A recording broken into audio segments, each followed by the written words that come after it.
Hola amigo, ¿cómo estás? Qué bueno poder saludarte y poder compartir de nuevo estas lecciones apasionantes que tenemos delante de nosotros. La lección de hoy se titula La hora del juicio y esto es lo que vamos a investigar, la hora del juicio. Te invito a que tomes papel, lápiz, a que abras tu Biblia y me puedas ir siguiendo con los textos bíblicos en la mano. Hoy va a ser intenso, pero te invito a que nos sigas porque lo que vamos a tratar realmente te interesa. Empezamos. Antes de comenzar, quisiera invitarte a que te suscribas al canal para que puedas recibir todos estos estudios siempre un poquito antes. Además, no te olvides de darle al like si te gusta lo que estás viendo para que de alguna manera podamos seguir o darle un seguimiento a estos programas sabiendo que son de tu agrado. Muchas gracias.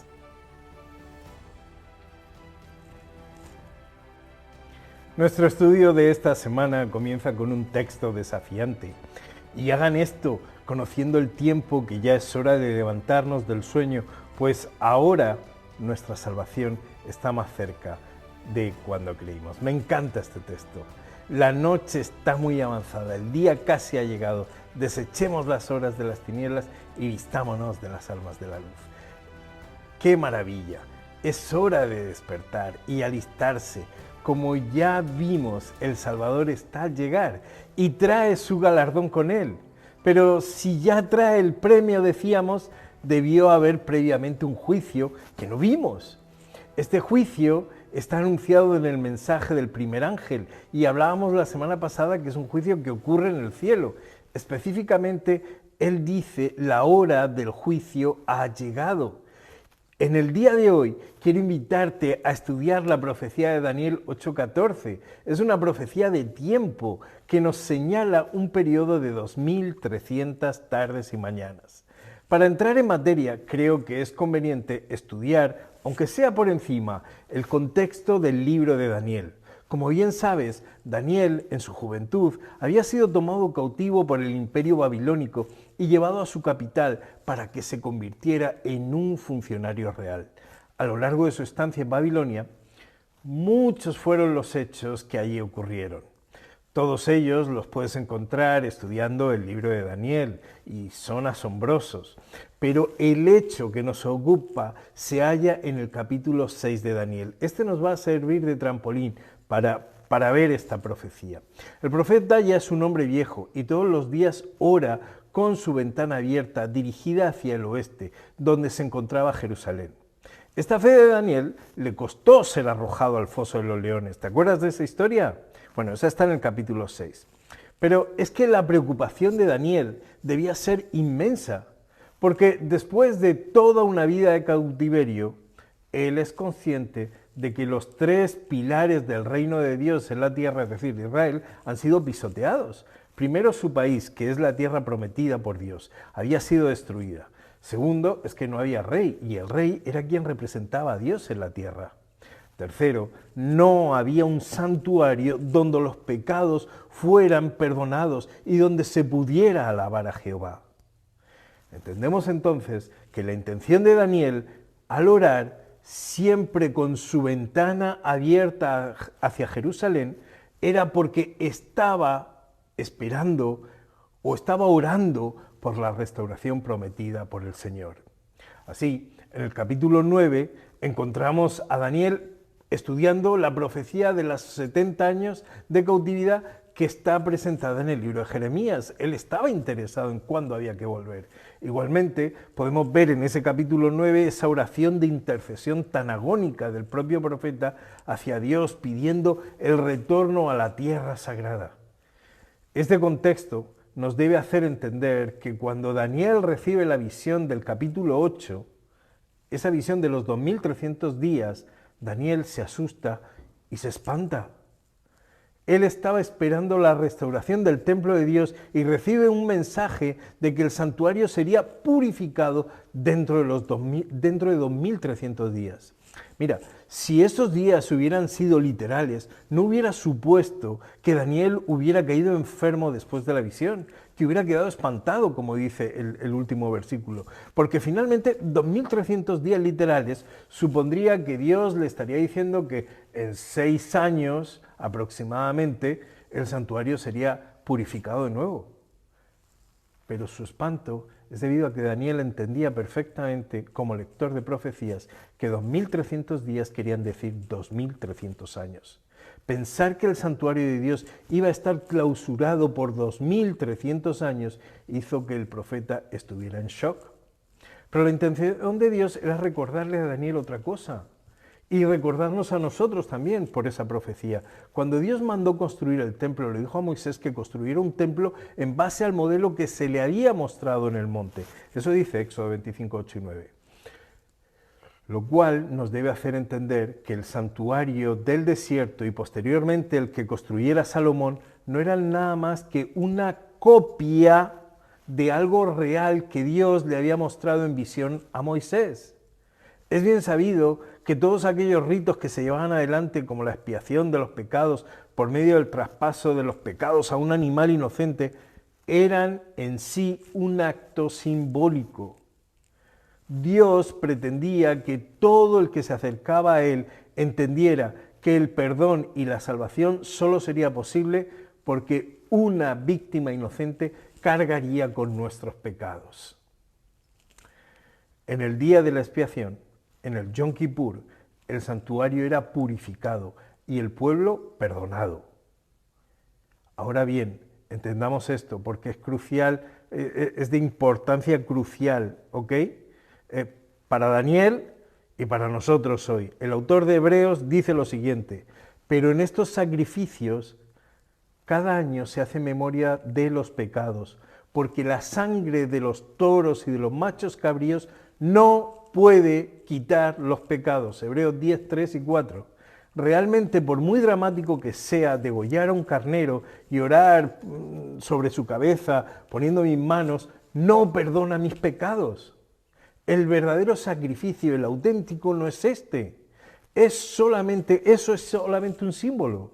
La realidad se hizo patente en las palabras de Juan el Bautista cuando vio que Jesús se acercaba a él y dijo: he aquí el Cordero de Dios que quita el pecado del mundo. Ese sí era real, ese sí podía cargar nuestros pecados y hacer que nuestro perdón fuera una realidad. Pero aunque el sacrificio sí se hizo aquí en la tierra, en el Calvario, la intercesión se lleva a cabo en el verdadero santuario de Dios, el santuario celestial. ¿Santuario celestial? Hebreos, en el capítulo 8, en el versículo 5, habla de ese santuario en las siguientes palabras. Hablando del santuario antiguo y del santuario celestial, dice: los cuales sirven a lo que es figura y sombra de las cosas celestiales, como se le advirtió a Moisés cuando iba a erigir el tabernáculo, diciéndole: mira, haz todas las cosas conforme al modelo que se te ha mostrado en el monte. Hay un modelo celestial, un santuario no hecho con manos de hombre. Hebreos 9, 11 y 12 nos aclara: pero estando ya presente Cristo, sumo sacerdote de los bienes venideros, y por el más amplio y más perfecto tabernáculo, no hecho de manos, es decir, no de esta creación, y no por sangre de machos cabríos ni de becerros, sino por su propia sangre, entró una vez y para siempre en el lugar santísimo, habiendo obtenido eterna redención. Es decir, estamos hablando de un santuario celestial, un santuario que se le mostró a Moisés en el monte, un santuario del que habla el libro de Hebreos, al que cuando ascendió Jesús a los cielos, entró para oficiar y mediar para nuestra salvación, tal cual lo hacía el sacerdote en los tiempos bíblicos. Mira lo que dice Hebreos 8, 1 y 2. Ahora bien, el punto principal de lo que venimos diciendo es que tenemos el sumo sacerdote, el cual se sentó a la diestra del trono de la majestad de los cielos, ministro del santuario y de aquel verdadero tabernáculo que levantó el Señor y no el hombre. Y por confirmar uno más, mira lo que dice el apóstol Juan en el libro de Apocalipsis, en el capítulo 11. También habla de ese templo celestial. Y el templo de Dios fue abierto en el cielo y el arca de su pacto se veía en el templo. Entonces podemos concluir que hay un santuario celestial donde se lleva adelante nuestra redención y donde Cristo intercede por nosotros hasta que vuelvan las nubes de los cielos. Esto es lo que Dios quería explicarle a Daniel. Daniel estaba pensando en un santuario terrenal, estaba pensando que el perdón de los pecados se llevaba adelante en ese santuario.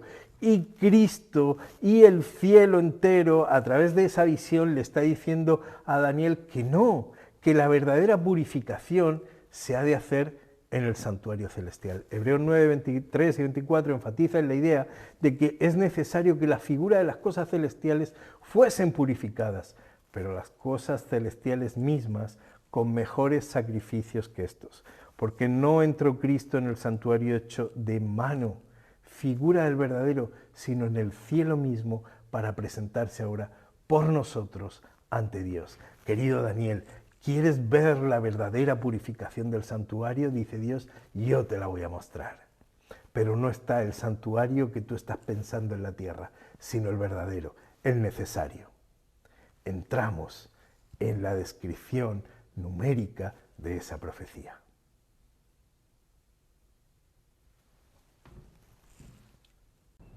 En el capítulo 8 se le presenta a Daniel una visión de cómo los poderes de este mundo tratarán de hacer su voluntad y suplantar la autoridad de Dios para con los seres humanos. Los reinos de Media o de Medopersia y Grecia aparecen ilustrados como un carnero poderoso y el de Grecia como un macho cabrío. Posteriormente lo hará Roma, viniendo de uno de los cuatro vientos o puntos cardinales como un cuerno pequeño que crece exageradamente. Los versículos 9 y 10 muestran a Roma con sus conquistas territoriales en su etapa imperial, dirigida por los césares. Reveló también cómo actuó Roma con crueldad, no solo contra el Mesías al crucificarlo, sino también contra el pueblo de Dios al pisotearlos y quebrantarlos a lo largo de la historia.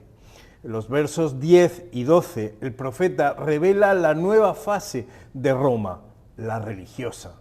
El poder romano perdió el imperio y se transformó en un poder religioso. No te olvides, católico, apostólico y romano. Sus acciones se tornan ya no meramente políticas, sino que se mezclan con el cristianismo. En adelante, ya no son los césares los amos de Roma, sino los papas los que encabezan todas las acciones de esa Roma religiosa. A lo largo de la historia, ese poder perseguidor, vestido de diferentes disfraces de naciones, ataca al príncipe de los príncipes y hace su guerra contra su pueblo y su santuario. Este poder no quiere que haya mediación divina, no quiere que haya perdón, no quiere que haya reconciliación. Él mismo se autodenomina como sumo pontífice y el único que puede perdonar pecados en esta tierra. Como imperio, Roma persiguió y crucificó a Cristo. Transformado en poder religioso, quiso obstruir su ministerio sacerdotal en el santuario celestial, haciéndose pasar como el pontífice de Dios en la tierra, y trató de aplastar a lo largo de la historia cualquier luz que pudiera llevar a Jesús. Cuando en el cielo se plantea cuánto tiempo durará esta situación, la respuesta viene en el versículo 14. Fueron 2300 días, años, hasta que comience el juicio, hasta que empiece la purificación del santuario. La purificación referida en ese verso, en el 14, no tenía que ver con el santuario de Israel, por el que el pobre Daniel estaba tan afligido, sino con el santuario celestial, el cual debía ser limpiado y purificado antes de que Jesús regrese por segunda vez. Los 2300 tardes y mañanas significan 2300 años, ya que cada día representa un año en esta profecía simbólica. La fecha inicial de esta profecía, presentada en Daniel 7:25, es el año 457 a.C. y el final de la misma fue en 1844, 2300 años. Por eso decimos que a partir de 1844 es cuando da inicio el juicio purificador en el santuario celestial. ¿Cómo puedo saberlo? Bueno, pues gracias a que Daniel no logra entender el alcance de lo que se le está mostrando en visión. Él suplica que se le haga comprender lo mostrado y Dios le contesta en el capítulo 9 enviando al ángel Gabriel para que le enseñe. Gabriel explicará a Daniel la razón de los 2300 años. El Mesías vendría para dar su vida por nosotros en cierto momento de la historia. Y una vez hecho esto, ascenderá a los cielos y actuará como nuestro sumo pontífice, o como nuestro sumo intercesor, o como nuestro sumo sacerdote, para que nos entendamos. Si en el capítulo 8 se le mostró el ataque del cuerno pequeño contra el santuario, contra el Mesías, tratando de falsificar su obra y arrogársela a sí mismo, ahora, en la interpretación de la visión del capítulo 9, se mostrará lo que va a hacer el Mesías para contrarrestar la obra de esa Roma papal, de ese cuerno pequeño, de ese poder usurpador. ¿Ok?